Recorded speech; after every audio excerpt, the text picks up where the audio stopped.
Hello my lovelies and welcome to the Clueless Fangirl YouTube channel. I create content like this, lore videos, live streams and podcasts on Lord of the Ring or rather Tolkien's works on a weekly basis.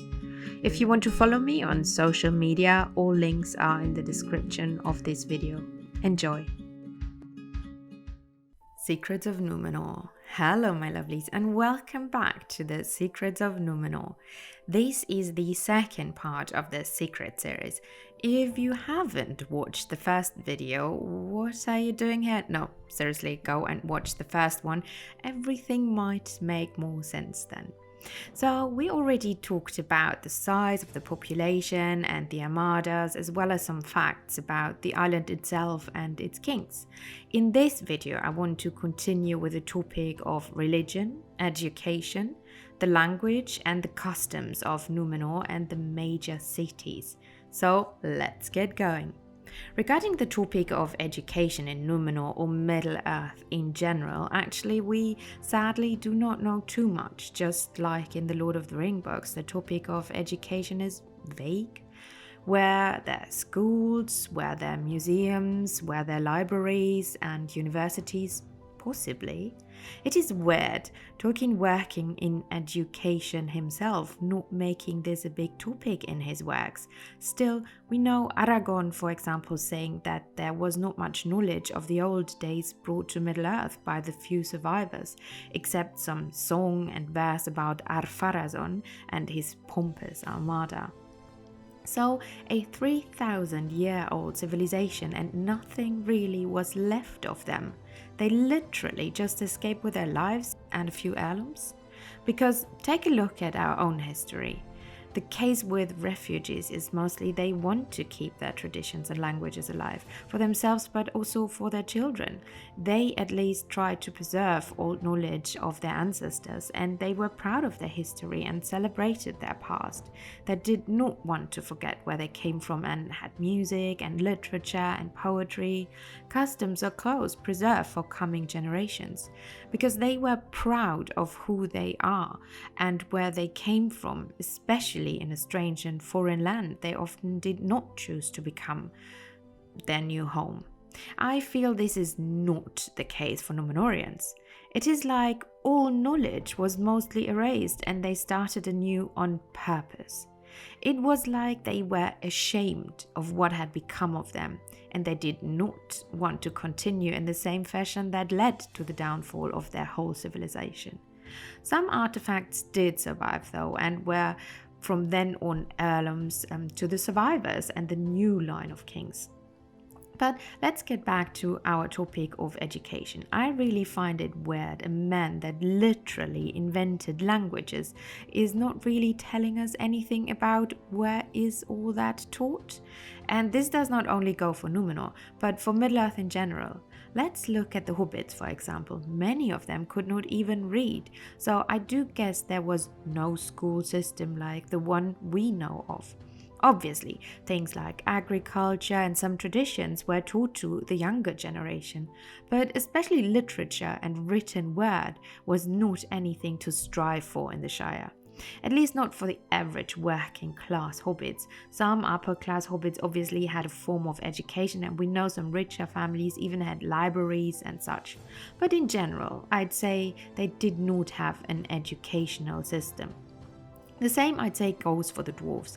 Their heritage lays in craftsmanship, I would say. And yes, there was Kuzdul, the dwarven language that was also written. I do not see dwarf children sitting in a schoolroom being taught how to read and write Kuzdul though. What I do think is the elves had a form of education. So we know they had a different language and different languages amongst the Eldar, and Fëanor and others before him invented languages and written word. We know Elrond was known to have a thing for books and knowledge, and I assume he must have had a big library or something like that. But then elves were immortals and it is way easier to do all these things and get your knowledge and education going if you don't die. Still, the Numenorians always come off as more knowledgeable as the average human. Why is that? them just living in Numenor, the blessed island, can't be the only answer. And yes, the elves and Valar taught them many things, but they then must have started working with what they were given and give all this knowledge from generation to generation. So yes, I do think there were some forms of schools or education besides poetry and music to hand over the knowledge to the next generation, or even evolve that knowledge. In a way, I see it as the literal 19th century. Schools were available for a broader number of people and kids were actually sent to school. But with the downfall of Numenor and the Edain escaping to Middle-earth, they went back in a way, back in time and back to the Dark Ages. Their main goal was survival and rebuilding. Mostly education is not the priority in those times. Still, there were forms of libraries in Gondor, as we know Gandalf in the Third Age did often visit to get information there. So maybe after a certain amount of time they did refocus on education and preserving their history. We do know that Elendil, sometime before his death in the Second Age, wrote down some of the history of Numenor and the tale of its destruction. Most of this document was focused on the effects of the reign of Ar-Pharazôn and Sauron's lies regarding the Valar and Eru as well as Melkor. Elendil's work was called the Ankhalabeth, and its retelling of Ar-Pharazôn's reign was one of the only parts of Numenor's history that really remained in common knowledge after the downfall until the days of Aragorn. Fun fact, many years after the downfall, the kings of Gondor built a great pillar at Umbar with a connection to Ar-Pharazôn. Even though the heirs of Elendil saw the reign of Ar-Pharazôn critically, it led to the destruction of their civilization, his descendants still wished to honor the king and his army for the humbling and defeat of Sauron. When Sauron retook Umbar from the Gondorians, he in return had his monument defeated and destroyed. #revenge. To end on education, I just want to mention all this reminds me of the burning and the destruction of the Library of Alexandria and all the knowledge of humanity getting lost.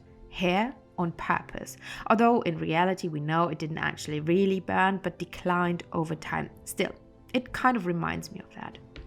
Religion was a big topic in the first chapters of the Silmarillion, less so forthgoing and even less so in the following ages. There is barely a god or gods or anything religious mentioned in later ages. In general, there's a form of a monotheistic god in Tolkien's world, Eru. And there are Valar, a form of angels, but you can also see them as a form of Roman, Norse, or Greek or other polytheistic inspired demigods. Numenor stands out as the only place and time where Eru Ilúvatar, Tolkien's god, is being mentioned and even worshipped on the Menel Tarma mountain, and even interacts with Numenor, causing its actual downfall centuries later. Never again does the god appear again and interferes in a direct way with the fate of the world in any other document we can find. The Age of Numenor seems to be the only work of Tolkien where the monotheistic god and also the devil in form of Melkor or Sauron are subjects of religion and are mentioned and also portrayed in a direct way. And it's the only occasion where Eru Ilúvatar takes a real active role like the Old Testament god, reshaping the world, fighting and punishing the sinful Numenorians. Let me quote Tolkien direct on the subject of religion because I find this very, very interesting. This is mainly taken from the letters he wrote to friends and fans. This is from the letter 165. Men have fallen. Any legends put in the form of supposed ancient history of this actual world of ours must accept that. But the peoples of the West, the good side, are reformed. That is why they are the descendants of men that tried to repent and fled westward from the domination of the prime Dark Lord and his false worship, and by contrast with the elves, renewed and enlarged their knowledge of the truth and the nature of this world. They thus escaped from religion in a pagan sense into a pure monotheist world, in which all things and beings and powers that might seem worshipful were not to be worshipped, not even the gods, the Vala, being only creatures of the One, and he was immensely remote. So this tells us that Tolkien, with the downfall of Numenor, portrays the downfall of men and the expulsion from paradise. They fell to the lies of the Dark Lord and went to a world, Middle-earth, with no worshipping of gods, real ones or false ones. So we know the reason why Numenor was the last time Tolkien mentioned religion and religious topics. Mankind was banished from paradise and from now on did no longer pray to any god, good or evil. They kind of became the masters of their own fate. In letter 142, Tolkien famously admits that the Lord of the Ring books, so basically the time after the downfall of Numenor, is still religious though, and still contains religious themes. But unlike the Silmarillion, he did not name it as such and makes it part of his mythology and the overall theme: good versus evil, resurrection, faith, heroes. He doesn't give it a name or a place of worship, but religion is still there. So parts of what the Númenóreans in the Second Age knew of Eru and what they did to worship him and the good still remained in a form. Here is a direct quote from the letter. The Lord of the Rings is of course a fundamentally religious and Catholic work. Unconsciously so at first, but consciously in the revision. That is why I have not put in or have cut out practically all references to anything like religion, to cults or practices in the imaginary world, for the religion's element is absorbed into the story and the symbolism. He explained in his letter how they did worship Eru when still in Numenor though. The Númenóreans thus began a great new good, and as monotheists, but like the Jews, only more so, with only one physical center of worship, the summit of the mountain Menel Tarma, pillar of heaven, literally, for they did not conceive of the sky as a divine residence, in the center of Numenor, but it had no building and no temple, as all such things had evil associations. But they fell again because of a ban or prohibition, inevitably. Let's skip religion and let's talk about the languages of Numenor. We know in the beginning elves did frequently come to Numenor, and therefore the elven tongue was known and spoken by many. Only later on, the deeper the shadow of Sauron did fall on Numenor, the elven tongue was forsaken and even forbidden. Only the line of the faithful, who in secret still were in contact with the lords of the West and even the elves of Middle-earth, still spoke it. The main language spoken though was Andunyak, meaning language of the West. The language contained a mixture of Kuzdul, Avarin and Sindarin and Quenya, and possibly even Valarin, probably due to the regular contact with the continent of Aman. When the Númenóreans began to establish ports, cities and colonies from 600 Second Age onwards in Middle-earth, Andunyak mingled with the languages of various groups of Edain who had not travelled to Numenor, and that new formed language, or rather dialect, quickly spread throughout Eriador and its neighbours, laying the foundation for the later common speech Westron, which in the Third Age our heroes of the Lord of the Rings, for example, spoke. Elendil, who established the kingdom of Arnor and Gondor, shunned Andunyak in favor of Sindarin due to their association with Númenor's last tyrant and King Ar-Pharazôn and his followers, the Kingsmen. Although the classical Andunyak was not spoken after the downfall, the Kalabeth, surviving groups of the Kingsmen, commonly known as Black Númenóreans, who served and still worshipped Sauron, continued to speak a form of the language called Black Andunyak. Let's talk about the cities of Numenor. As I mentioned in my first video, the island was scarcely populated in its beginnings. The largest city and capital of Numenor was Armenelos, also known as Armenelos the Golden and City of the Kings. Armenelos was situated in the east-central part of Numenor, in the district called Arandor, the King's Land, close to the mountain Menel Tarma and the haven of Romena. Armenelos was the site of the royal palace known as the King's House, reportedly built with the help of the Maya. Its completion, together with the coronation of Eros Tar Miniatur, yes, that was his title, as the first king of Numenor in Second Age 32, marked the beginning of the Numenorian realm. Andúnie was the second most important and largest city in Númenor and lay at the western coast of the island. It was called Andúnie because it faced the sunset. A highborn family closely related to the House of the Kings were the Lords of Andúnie, for they were of the line of Elros, the line of Silmarien, sister to the king, and her husband, the Lord of Andúnie. They were loyal to the kings and mostly ascended as chief counselors of the then ruling king.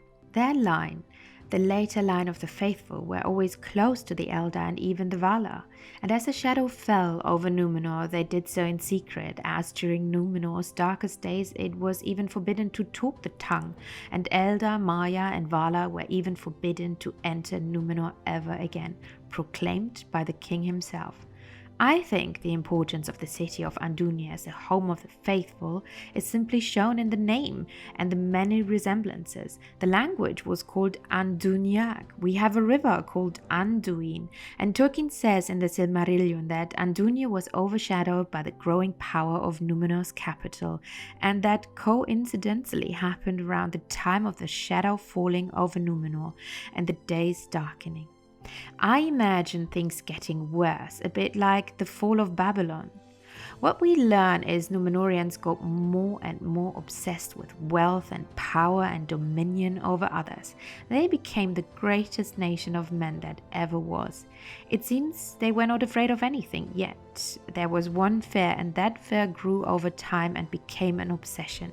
It started with a line of kings whose lifespan grew shorter and shorter, but it must have been the average Númenorians as well who did fear nothing more than their own death. The king and wealthy Númenorians became so obsessed with their own mortality, they even began to build mausoleums and shrines for themselves. The gift of men, their death, was no longer seen as a gift, but as a curse, and therefore the hate and envy of the undying lands and its inhabitants, fueled by Sauron's lies and deceit, grew by the day. And it did not stop with the kings themselves. The average Númenorians must have begun to question their faith as well. Tolkien says, "But the fear of death grew even darker upon them, and they delayed it by all means that they could, and they began to build great houses for their dead, while their wise men labored unceasingly to discover, if they might, the secret of recalling life, or at least of the prolonging of men's days." So they even brought healers and so-called wise men, I guess well-educated scholars in all fields of science, to prolong their lives and to find the key to immortality. And now think about what Sauron did offer centuries ago to men. Just saying. I imagine this as a century of decadence and greed and immense riches and power. Still, the days darkened, and they were not happy and wanted more and more. The cities must have grown immensely during those times, and in a way, I guess it was a golden age. They ruled over Middle-earth, basically. They defeated Sauron. But the core of this civilization was rotten, and the shadow did grow even darker when Sauron finally came as a prisoner to Númenor. We just talked about not really having places of worships on the island itself, except the Meneltarma, the holy mountain. Sauron, who went from being prisoner to advisor to the king in no time, had other ideas. He literally built a temple of doom in the capital, and one of his first acts was to convince the king Ar-Pharazôn to burn the white tree Nimloth, a symbol of the friendship with the Valar and Eldar, who in the first place gifted the men the island. Please don't forget that. The tree was mirroring the image of the two trees of Valinor, who were also destroyed by Sauron's master Melkor. At first the king was reluctant, but he finally did agree to Sauron burning the tree after Isildur, yes, he was alive during the downfall of Númenor, wisely did manage to steal a fruit from the tree. And yes, the white tree of Gondor is a sapling of that fruit Isildur managed to save. Fun fact. The temple was said to be a round building that was 500 feet tall, 500 feet in diameter, and had walls that were 50 feet thick at the base. With this massive structure, there was a great altar and a black seat where the high priest, aka Sauron, sat. Let's quote the Silmarillion again. Sauron caused to be built upon the hill in the midst of Armenelos the Golden a mighty temple, and it was in the form of a circle at the base, and the walls were crowned with a mighty dome. And that dome was roofed all with silver and rose glittering in the sun, so that the light of it could be seen afar off. But soon the light was darkened, and the silver became black. For there was an altar of fire in the midst of the temple, and in the topmost of the dome there was a louver, whence there was issued a great smoke. And the first fire upon the altar Sauron kindled with the wood of Nimloth, and it crackled and was consumed. But men marveled at the reek that went from it. Thereafter the fire and smoke went up without ceasing, for the power of Sauron daily increased. And in that temple, with spilling of blood and torment and great wickedness, men made sacrifice to Melkor, that he should release from the dead. So Sauron literally started a cult to worship Melkor, aka the devil, and they burned people alive, and the crowds cherished and clapped. Well, the doom of men was coming fast now, if you ask me, and Babylon fell. Men were driven from paradise for their sins, and Atlantis finally drowned. What an epic saga this is and was. And on that note, I actually want to end here. We talked about the size, the population, the armies, the languages, and religion of Numenor. I have several other downfall videos where I explain the events in full. Please check them out if you haven't already. Thank you, my lovelies. I hope you enjoyed this one as much as I did. I really did. Please leave a comment what you want to hear next. I have started my second age timeline video and will have lots of amazing guests for my Fellowship of the Bling podcast coming over in the following weeks. Bye bye, my lovelies.